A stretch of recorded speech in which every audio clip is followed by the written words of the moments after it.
Hi folks, and welcome to a very special episode of Backlot Spaceport. You know where we are? I'm sure you do. We're going to release this one on June 12th, the birthday of Mr. Irwin Allen. Come check this out. This is going to be a cool show. The coolest nuclear submarine to sail the 7 seas. That's right, she went up against crazy scientists, spies, aliens from outer space, sea monsters, you name it. But I tell you what, if you were defending the Earth, this was the place to be. Welcome to the future of 1973. The technological marvels of this submarine have saved the Earth hundreds of times. Without this ship, we would have been enslaved by a crazy dictator from a foreign country, or worse, food for a giant sea monster. Producer-director Irwin Allen himself stood right there on the Periscope Island as he said these immortal words to the television producers at 20th Century Fox. He said, "Welcome to the Seaview, gentlemen." And I second that. The S.S.R.N. Seaview from Voyage to the Bottom of the Sea.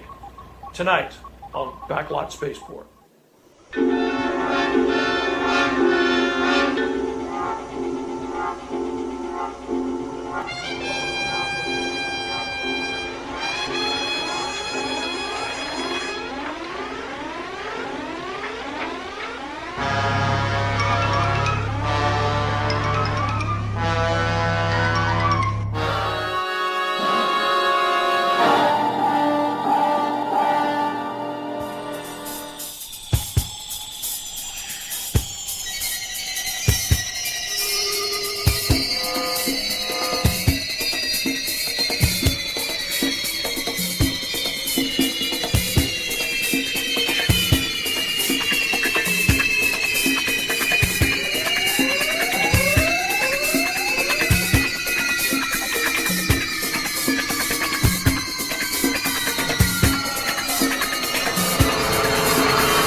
Hi folks, and welcome to an all-new episode of Backlot Spaceport.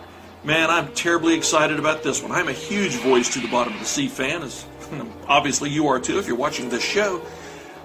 As many of you did, I also grew up in a world of only 3 television networks and 4 local channels. But my CBS affiliate here in town actually syndicated Voyage to the Bottom of the Sea.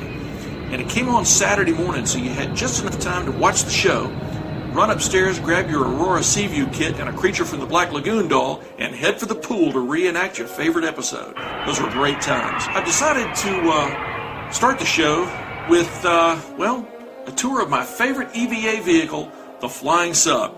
The FS-1 was developed for 2nd season of Voyage to the Bottom of the Sea. And I'll tell you what, with the color show and that beautiful yellow paint job, this was an awesome sight. Oh, look, we're almost there. Everybody hang on.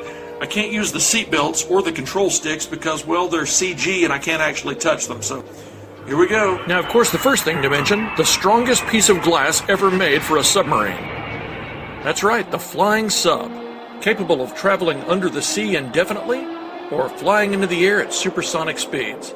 And it's a tough little submarine, considering it's gone up against every giant sea monster known to man and science. Ah, finally, we're here. The S.S.R.N. Seaview.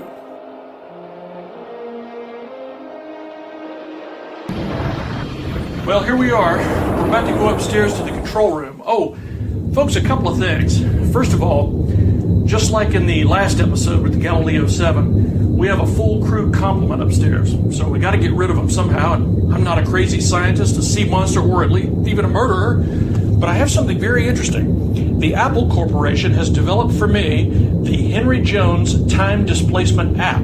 That's right. What you do is you hold up your iPhone, you call up the app, and what it does is once you press that button, it creates a temporal displacement, sending the crew to another time sync. In other words, no actors, so we can explore the entire submarine. So come with me, but be very careful, because as most of you realize, these folks do not disappear lightly. One more thing. To help us maneuver through the Seaview, I'm using the blueprints of a man named FREDERICK BARR. Now, years ago, this was the first man ever to lay out the Seaview in a blueprint form. It allowed us fans to understand the relationship between the interior sets and the exterior submarine. I don't have a lot of his blueprints, only a few here in the iPhone, so we need to make our way to the Admiral's cabin because locked in a safe in that room are Fred BARR's original blueprints. Yep, it's not too much of a climb, although I've always wanted to do this. Well, here we are in the main hatchway leading down to the flying sub. This is located right in the nose of the ship. And how cool is this? The problem here, this was one of the first continuity errors we ever noticed as kids, that the flying sub hatch is located right next to the window, which would make the flying sub about as long as the mini sub. Flying sub should be back a little further, actually right under the periscope island. So Mr. Fred BARR, one of my heroes growing up, when he did the initial blueprints, made a sort of a tunnel access way that connects the flying sub to this hatch. So it's not just a straight drop, but it makes a little bit more sense this way. Hello.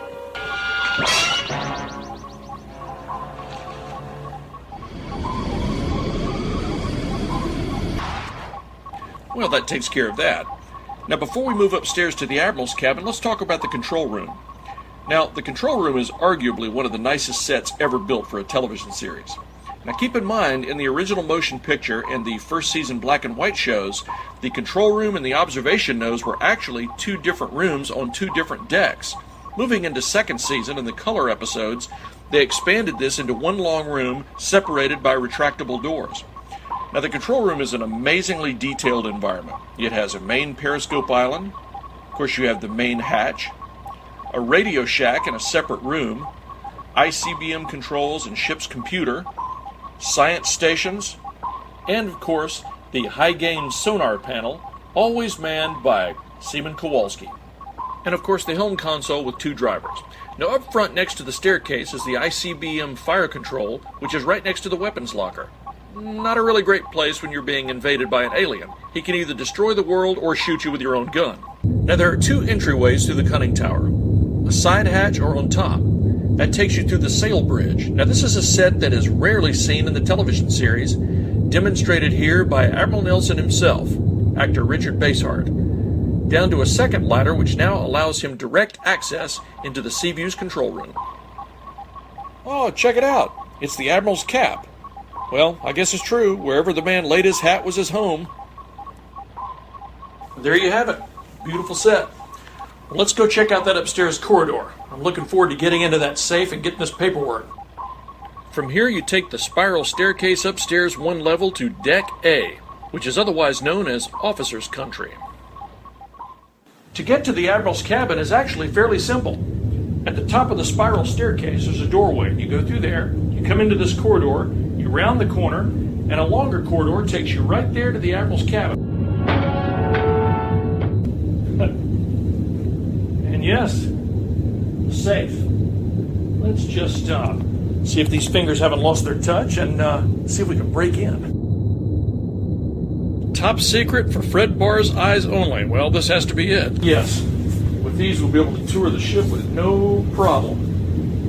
Hey, check it out. The video phone. Forgot all about that. Looks like the Admiral has a Rolodex. Let's see. Noah Grafton. Of course, I remember him. Rich industrialist. Also tried to take over the world by putting his own man in as Secretary of Defense.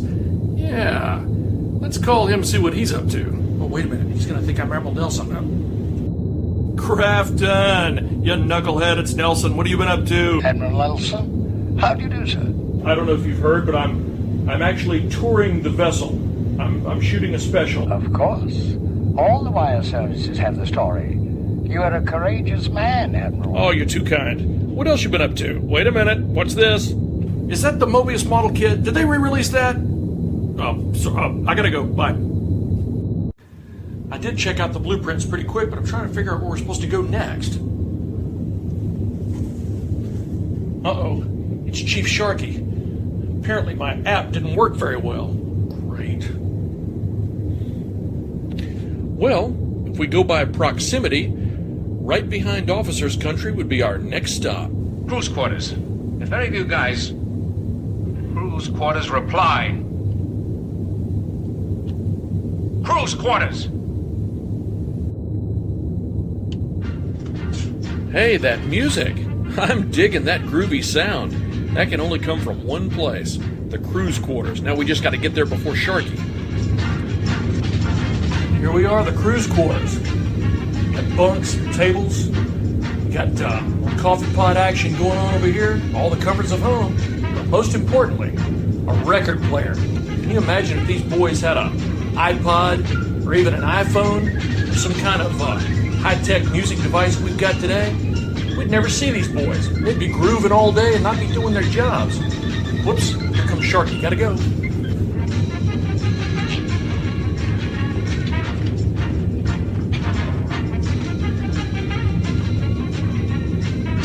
Well, it looks like the chief didn't dig the groovy tunes, that's for sure. We continue down the passageway past the captain's cabin to the famous laboratory of Harriman Nelson. Now, this was the first star-studded room. In other words, anybody that came on board this ship wound up in here.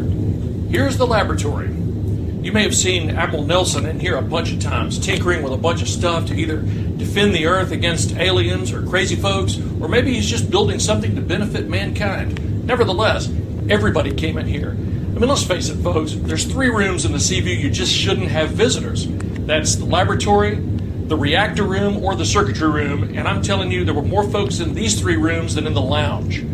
But anyway, let's check this out. Now, this was an impressive room. I mean, it even had a shark tank. I can almost hear Riley right now going, "Hey, man, dig that fish." Now, of course, out of all the guest stars that wandered through the lab and played with the beakers and Bunsen burners was actress Karen Steele. That is good stuff.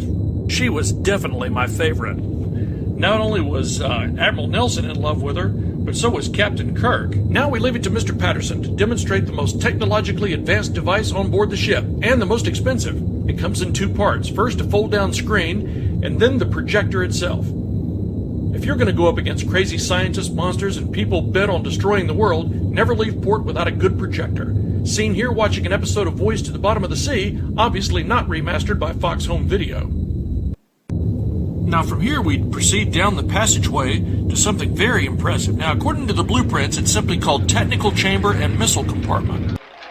Sometime in 1981, the United States government paid for a refit of the Seaview. They took out the upper deck of the missile launch system, the section closest to the conning tower, and they replaced it with this, a Space Launch Control Center. That's right. Someone came up with a brilliant idea to launch spacecraft from a submarine.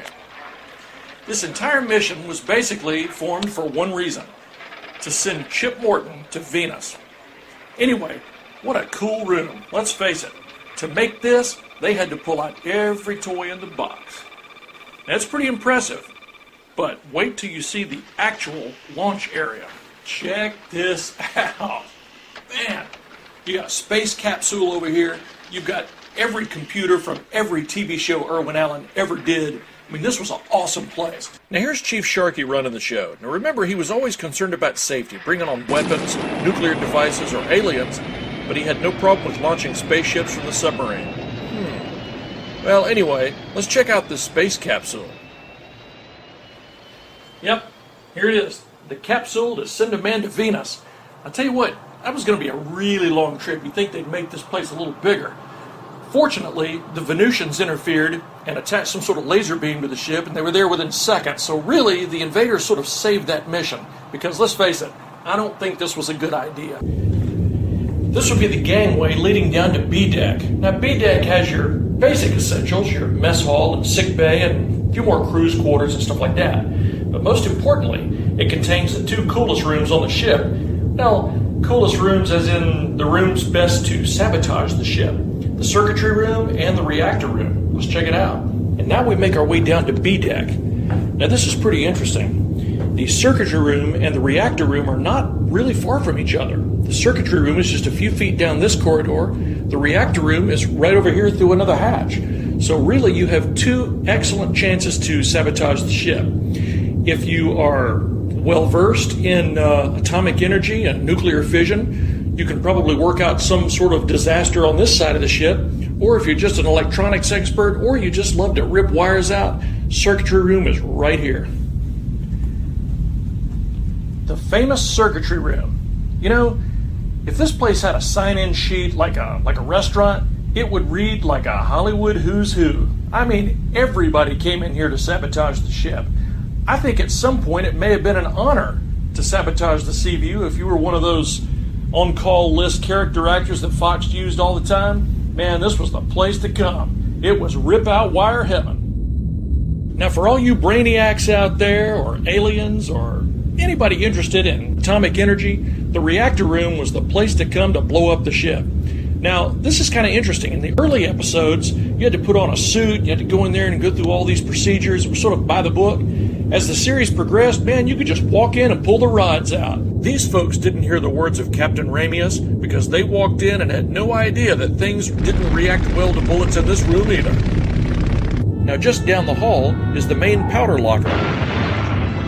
Okay, we don't go in there. Now, from here we go down the passageway, round the corner to 2 doors on the left. We enter the missile room. Yeah, the missile room. Now, this is an awesome set. Now, except for a few cosmetic changes and a few vehicles moved in and out, this pretty much was the same set from the original motion picture. But man, there's enough firepower in this room to destroy the entire world, or at least take it over. Hey, what a great idea. The guest stars really were onto something.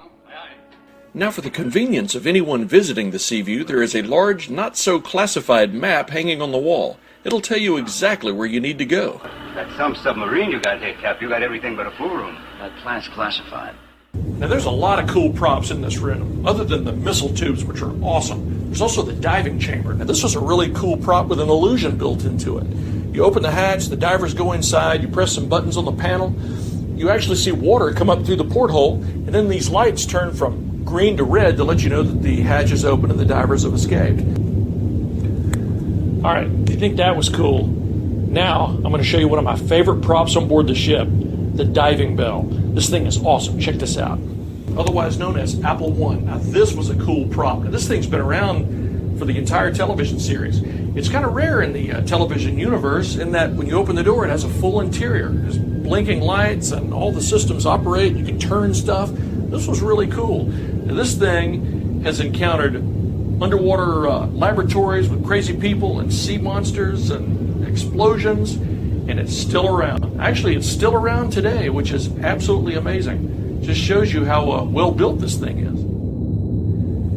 Now, this is the mini sub. Now, unlike most Voyage to the Bottom of the Sea fans, I've never been crazy about it. I saw the motion picture long after I'd seen the television series. And once you've gotten into the flying sub and the diving bell and all these wonderful vehicles that were presented later, the mini sub is just kind of a novelty. As a matter of fact, eventually in the series it sort of disappears, but it does look good sitting in the missile bay.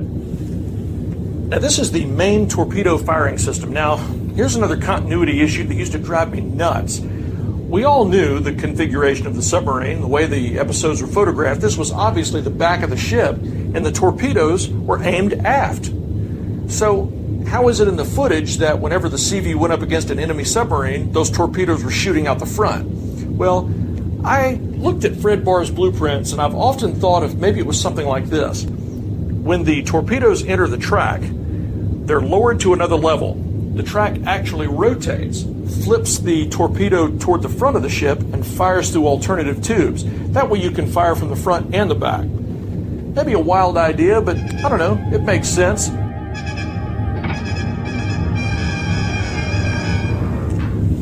Well, while the crew is occupied, let's go check this thing out, huh?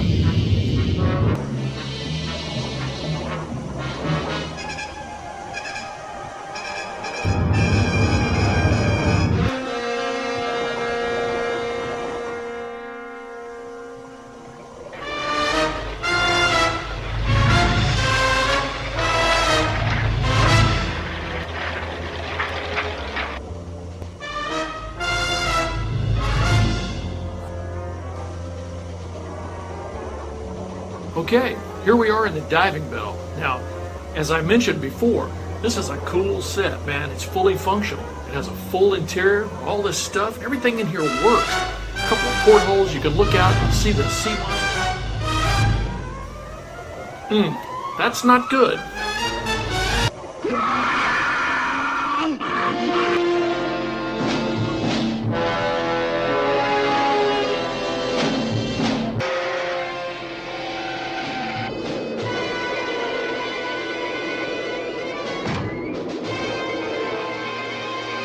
Oh, great. Now what do I do?